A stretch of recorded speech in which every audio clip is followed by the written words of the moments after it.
Now 360 இன்றைக்கி நம்ம இட்லி மிளகாப்பொடி நல்லா சூப்பராக வந்து இட்லி தோசைக்கு தொட்டுக்கிற மாதிரி இன்றைக்கி நம்ம இட்லி ஹோட்டலில் செய்கிற மாதிரி இன்றைக்கி நாங்கள் ஆமாம் ஹோட்டலில் இருக்கிற மாதிரி செம்ம டேஸ்டியாக இருக்கும். வாங்க வீடியோக்குள்ளே. டேஸ்டியான இட்லி பொடி அரைச்சிக்கலாங்க. அது எப்படின்னா, ஒரு கப்பு உளுத்தம்பருப்பு, 3/4 கப்பு கடலைப்பருப்பு, 1/4 கப்பு எள்ளு, 2 டேபிள் ஸ்பூன் வந்து சாப்பாடு அரிசி பச்சரிசி வச்சுருக்கோம். ஒரு 10லேருந்து 15 காஞ்ச மிளகா, கொஞ்சம் கருவேப்பிலை, இதெல்லாம் அப்படியே ட்ரை ரோஸ்ட் பண்ணிக்கணும். நல்லா ட்ரை ரோஸ்ட் பண்ணிவிட்டு கடைசியில் வந்து red chilli powder, Kashmir chilli powder ஒரு 2 டேபிள் ஸ்பூன், 2 டீஸ்பூன் போட்டுக்கலாம்.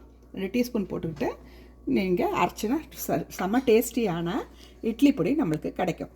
ஃபஸ்ட் நம்ம அது இது வறுத்துக்கலாங்க. ட்ரை ரோஸ்ட் பண்ணலாங்க. இப்போ ஃபஸ்ட்டு உளுத்தம்பருப்பு போட்டுக்கலாம்.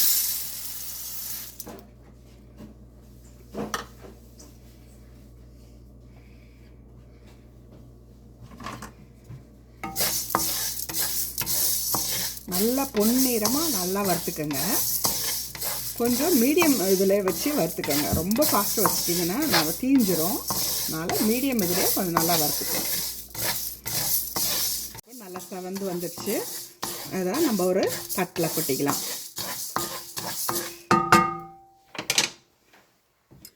முக்கால் கப்பு கடலைப்பருப்பு வறுத்துக்கலாம். எல்லாமே ட்ரை ரோஸ்ட் தான் பண்ணணும். அதுவும் நல்லா ஒரு மாதம் கூட நீங்கள் வச்சுக்கலாம். நல்லா டேஸ்டியாக இருக்கும். இட்லிக்கு, தோசைக்கு, பொடி தோசை எல்லாமே பண்ணிக்கலாம். கடலைப்பருப்பும் நல்லா செவக்க வறுத்துக்கோங்க. ஃபஸ்ட்டு உளுத்தம்பருப்பு வறுத்துட்டோம் நல்லா. இப்போ கடலைப்பருப்பும் நல்லா செவக்க வறுத்தாச்சு. டேபிள் ஸ்பூன் சாப்பாடு அரிசி பச்சரிசி,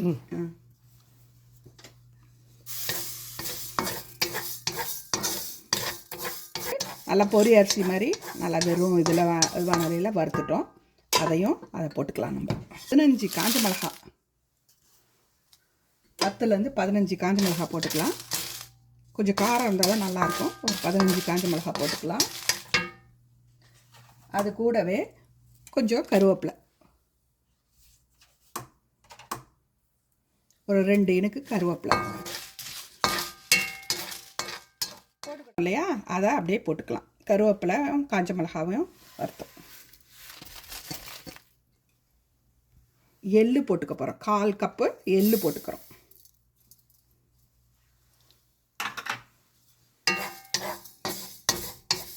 அப்படியே இதில் கொஞ்சம் போட்டுக்கலாம். பெருங்காயத்தூளா கடைசி எள்ளு வறுத்துடுறேன்.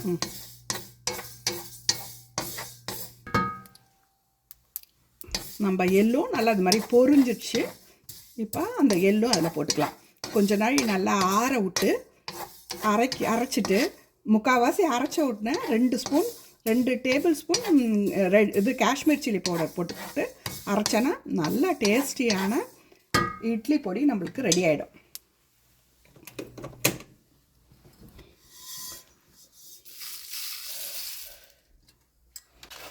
அப்படியே கொஞ்சம் நாழி ஆறட்டும்.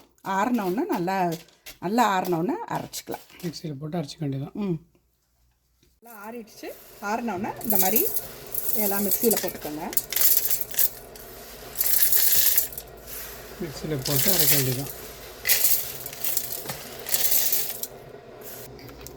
2 டீஸ்பூன் கல்லுப்பு போட்டுக்கலாம். டீஸ்பூன் போட்டு அரைச்சிட வேண்டியதுதான். டீஸ்பூன் காஷ்மீர் சில்லி பவுடர் போட்டுக்கோங்க. நல்லா கலராக இருக்கும். பார்க்குறதுக்கு நல்லா டேஸ்டியாகவும் இருக்கும். நல்லா ஹோட்டலில் இருக்கிற இட்லி மிளகாப்பொடி மாதிரி இருக்கும். ஜம்முன்னு இருக்கும். நீங்களும் செஞ்சு பாருங்கள். அரைச்சி எடுத்தாச்சு. நல்ல டேஸ்டியான இட்லி மிளகா அப்படி ரெடி. நல்லா ஒரு மாதம் நல்லா வச்சுக்கலாம். அருமையாக இருக்கும். நீங்களும் செஞ்சு பாருங்கள். செஞ்சு பார்த்துட்டு எப்படி இருக்குன்னு கமெண்ட் பண்ணுங்கள். ப்ளீஸ் சப்ஸ்கிரைப் பண்ணுங்கள்.